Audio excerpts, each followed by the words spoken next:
그린란드 매입을 주장해온 도널드 트럼프 미국 대통령이 지난 1월 7일 열린 기자회견에서 한 발 더 나갔습니다. 그린란드 통제권 확보를 위해서 군사 또는 경제적 강압을 사용하지 않을 것이냐는 기자의 질문에 확언할 수 없다고 답한 거죠. 참고로 그린란드는 덴마크의 자치령입니다. 11월 대선 당선 이후 트럼프는 점점 더 노골적인 태도를 취하고 있습니다. 트럼프가 이런 주장을 한 것은 사실 이번이 처음은 아니죠. 일기 정부 시절에도 트럼프는 비슷한 취지의 발언을 여러 번 했습니다. 당연히 덴마크 정부는 터무니없는 소리라고 응수했고요. 당시 예정돼 있던 덴마크 방문을 일방적으로 취소한 적도 있었죠. 이번 발언에 대해서도 덴마크와 그린란드는 납득할 수 없다는 반응을 보였는데요. 하지만 트럼프는 아랑곳하지 않는 모양새입니다. 지난 1월 6일에는 SNS를 통해서 자신의 장남 도널드 트럼프 주니어가 그린란드를 방문할 것이라고 예고했었고, 실제 현지 시각 7일 트럼프 주니어는 부친의 개인 전용기를 타고 그린란드 수도 누크를 보란듯이 방문했습니다.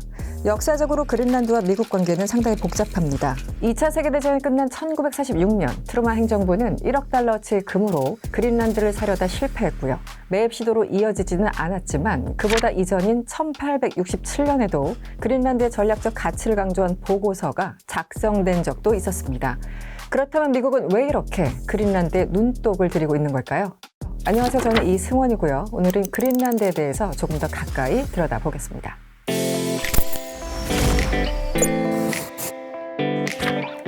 그린란드는 북아메리카와 유럽 대륙 사이에 위치한 세계에서 가장 큰 섬입니다. 한반도 10배 면적의 이 섬에는 5만 7천여 명의 인구가 자치정부를 수립해서 살고 있는데요. 국가 GDP는 2021년 기준 32억 달러로 사냥으로 얻는 모피 등 부산물과 어류 자원이 주 수입원입니다.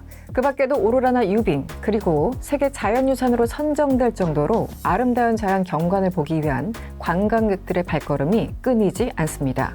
2019년에는 연간 관광객이 10만 명을 돌파하면서 관광업 성장률은 상향 그래프를 그렸습니다. 하지만 환경적인 한계가 뚜렷하죠. 북위 72도에 위치한 그린란드는 북극권으로 분류됩니다. 연평균 기온은 영하 20도에 달하고요. 섬 면적의 80% 이상이 얼음으로 뒤덮여 있죠. 여름철 기온도 10도 정도에 불과하고 이마저도 굉장히 짧습니다. 때문에 초원은 전체 면적의 겨우 1% 정도여서 농업이나 축산업이 어렵습니다. 얼음 외에도 암석이 많아서 실질적으로 사람이 살 수 있는 땅은 10% 정도라고 하는데요. 대부분의 인구는 그나마 기온이 높은 남서부에 모여 살고 있죠. 물론 이누이트족처럼 척박한 환경에 적응해 살아가는 사람들도 있지만 겉으로 보기에는 그리 탐낼 만한 땅은 아닌 듯 보이죠. 그런데도 미국은 왜 이렇게 계속해서 그린란드를 탐내는 걸까요? 미국의 그린란드에 대한 관심은 19세기부터 본격화된 것으로 보입니다. 1867년 발행된 미 국무부 보고서에 따르면 그린란드의 전략적 위치와 풍부한 자원은 매력적이라고 평가하고 있죠. 미 해군이자 북극 탐험가로서 그린란드를 직접 조사했던 로버트 피어리도 그린란드가 적대 세력의 손에 들어갈 경우에 큰 위협이 될 수 있다고 강조한 바 있습니다. 하지만 20세기 초반까지도 그린란드에 대한 정부 차원의 공식적인 가치 평가는 미루고 있었는데요. 유빙 때문에 접근성도 낮을 뿐더러 혹독한 기후로 사람들이 체류하기엔 적합하지 않았기 때문이죠. 당시에는 북극권에 대한 정보가 많지 않았기 때문에 활용성에 대한 의문도 많았습니다. 그러던 1940년 2차 대전 시기 나치 독일이 덴마크를 점령하면서 상황이 급반전됩니다. 그린란드는 덴마크의 속령이었기 때문에 덩달아서 법적 지위가 굉장히 애매해졌죠. 당시 주미 덴마크 대사였던 헨리크 카우프만은 독일의 침략 행위를 방어하기 위해서 자국과 협의 없이 독단적으로 미국과 방위 조약을 체결했고, 이 조약을 계기로 미국은 1941년부터 1945년까지 그린란드를 점령할 수 있게 됩니다. 이때 미국은 그린란드의 두 가지 가치를 깨닫게 되죠. 하나는 그린란드가 가지고 있는 자원이었습니다. 전쟁이 지속되면서 육해공 모두를 커버할 수 있는 전투기의 중요도가 높아졌고, 이에 따라 경량화에 적합한 재료인 알루미늄의 수요도 높아졌는데요. 알루미늄의 재련에 필요한 빙정석이라는 재료가 그린란드에 있었던 겁니다. 또 하나는 지리적인 위치입니다. 그린란드의 지정학적 가치는 종전 이후에 미국과 소련의 대치가 격화되고 냉전 시대가 열리면서 빛을 발하기 시작하는데요. 앞서 언급했듯이 북미와 유럽 대륙 사이에 위치해 있고 북대서양과 북극해를 모두 접하고 있습니다. 또 워싱턴과 모스크바의 중간 지점에 위치해 있고 그린란드와 아이슬란드, 영국 사이에 이른바 GI-UK 갭은 러시아의 대서양 진출을 차단할 수 있는 길목이기도 하죠. 미국에 있어서 소련을 감시하고 견제할 수 있는 그야말로 최적의 장소였던 겁니다. 그래서 미국은 1945년 덴마크의 그린란드를 돌려줬다가 1946년에 정식으로 매입을 제안하게 되죠. 물론 덴마크는 거절했습니다. 그린란드를 소유함으로써 갖는 영향력을 잃고 싶지 않았죠. 다만 영토 방어에 대한 어려움을 통감하고 있었고 또 소련이라는 공동의 적을 둔 상태에서는 미국의 의지에 덴마크의 안보가 달려있다는 현실 역시 인식하고 있었습니다. 그래서 1951년 새 방위 조약을 체결하며 기지 건설을 허가하고 이 구역에 대한 미군의 독점적인 관할권도 인정하게 됩니다. 영향력은 크게 잃지 않으면서도 방위에 대한 부담도 덜 수 있는 방법이었죠. 그렇게 지어진 것이 현재까지도 운용되고 있는 그린란드 북서부 툴레 공군기지입니다. 현재는 북대서양조약기구, 그러니까 나토의 북극권 전초기지로 수백 명이 주둔해 있는데요. 때문에 그린란드 문제에 미국이 개입할 수 있는 명분이 되기도 합니다. 매입은 실패했지만 그린란드에 대한 영향력은 확보한 셈이죠.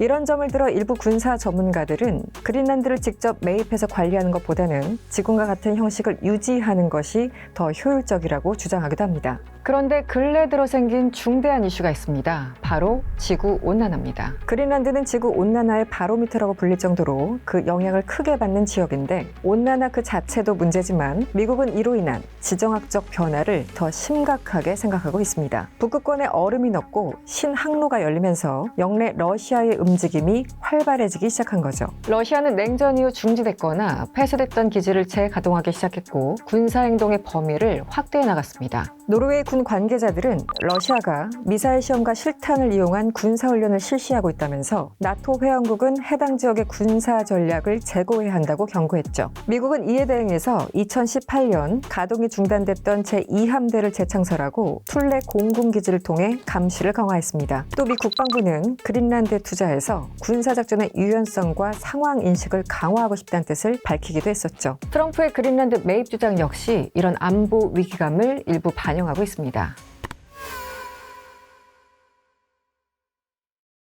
지구온난화가 미국에 안긴 위기감은 또 있습니다. 그린란드에 개입하는 세력이 많아졌다는 것이죠. 배경을 짚어보자면 일단 히토류라는 자원에서 시작됩니다. 히토류는 반도체와 대용량 배터리, 가전제품, 그리고 전기차와 전투기, 미사일까지 각종 첨단 제품에 사용되는 17개 원소를 칭하는 말입니다. 사실상 산업 필수 자원입니다. 군수품에도 사용되는 만큼 국가 안보에 직결되는 전략 물자로 여겨지죠. 히토류 자체는 전 세계에 매장돼 있습니다. 그렇지만 가공 과정에서 치명적인 독성 폐기물이 발생하고 추출이 어렵기 때문에 생산하는 국가는 얼마 되지 않죠. 가장 대표적인 생산국은 역시 중국입니다. 한때 세계 점유율 90%를 차지했을 정도로 독점에 가까운 지위를 갖고 있죠. 또 중국 주도의 경제그룹인 브릭스 국가들의 히토류 총 보유량은 전 세계 매장량의 70%에 이릅니다. 히토류에 있어서는 절대적인 우위를 점하고 있는 셈입니다. 이런 조건을 이용해서 중국은 생산 수출량을 조절했고 시장에서의 패권을 유지해오고 있습니다. 그러던 중 지구온난화로 인해서 새롭게 떠오른 히토류 매장지가 있었는데 그게 바로 그린란드입니다. 원래부터도 그린란드는 히토류는 물론이고요. 각종 광물과 석유, 천연가스 등의 자원이 풍부하게 매장되어 있는 것으로 알려져 있었습니다. 특히 히토류 매장량은 전 세계 수요의 4분의 1에 달하는 것으로 추정되고 있죠. 다만 두꺼운 얼음 아래 묻혀있기 때문에 그 누구도 채굴할 엄두를 못 내고 있던 상황이었는데 21세기 들어 지구온난화가 가속화되고 얼음이 녹으면서 자원에 대한 접근이 훨씬 쉬워진 거죠. 그리고 이는 수많은 국가가 그린란드에 관심을 갖는 계기가 되죠. 자원개발 시장이 열리면서 그린란드에는 몇 가지 변화가 일어났는데요. 그린란드는 1979년 자치정부를 이루긴 했지만 여전히 많은 것을 덴마크 정부에 의존하고 있었죠. 특히 그린란드 세입 60%가 덴마크의 보조금일 정도로 재정 자립도가 낮은 상태였습니다. 그런데 자원 개발이 가능해지면서 경제적 자립의 가능성을 보게 됩니다. 이 흐름을 타서 2008년 국민투표를 통해 외교와 국방, 통화 정책을 제외한 부분에서 자치권을 확보했는데 여기에는 지하 자원에 대한 권리도 포함돼 있었습니다. 2009년 자치권 확대법이 발효되면서 그린란드 정부는 본격적으로 해외 투자를 유치하기 시작하죠. 그 이후에 많은 국가가 그린란드 자원 개발을 위해 투자를 본격화하게 됩니다. 그중 가장 적극적으로 나선 나라는 중국이었습니다. 여러 중국 국유 기업들이 히토류와 우라늄, 철광석 등 광범위한 자원 개발에 뛰어들었는데 여기에는 히토류가 풍부하게 매장돼 있는 크바네펠트 광산도 포함돼 있었죠. 2012년부터 2017년까지 중국이 투자한 금액은 그린란드 GDP의 12%에 달할 정도였습니다. 중국은 광산 개발뿐만 아니라 인프라 사업에도 관심을 가졌는데요. 2018년에는 근북극 국가를 자처하면서 1대1로 사업을 북극권까지 확대하겠다는 계획을 발표했고 당시 6천억 원 규모의 신공항 사업에 입찰하기도 합니다. 미국은 이런 중국의 적극적인 태도가 못마땅했죠. 북미 대륙과 가까운 그린란드에서 중국의 영향력이 커질 것을 우려한 거죠. 그래서 미국은 신공항 사업에 중국 대신 자금을 지원하도록 덴마크 정부를 설득하게 됩니다. 사실 그린란드는 사업을 검토하면서 덴마크에 투자금을 요청한 바 있었는데요. 덴마크 정부는 그린란드의 독립 가능성이 높아지는 것을 우려해서 지원을 망설였다는 뒷이야기도 있습니다. 어쨌든 미국의 물밑 작업으로 중국의 신공항 사업 입찰은 2019년 취소됩니다. 이후 미국은 중국과의 영향력 싸움에서 밀리지 않기 위해 지난 1953년 문 닫은 그린란드 영사관을 재개했다고 발표했고요. 트럼프의 매입 발언에 불편한 감정을 드러낸 그린란드를 달래기 위해서 미국은 1,200만 달러의 원조를 그 이후에 약속하기도 했었죠.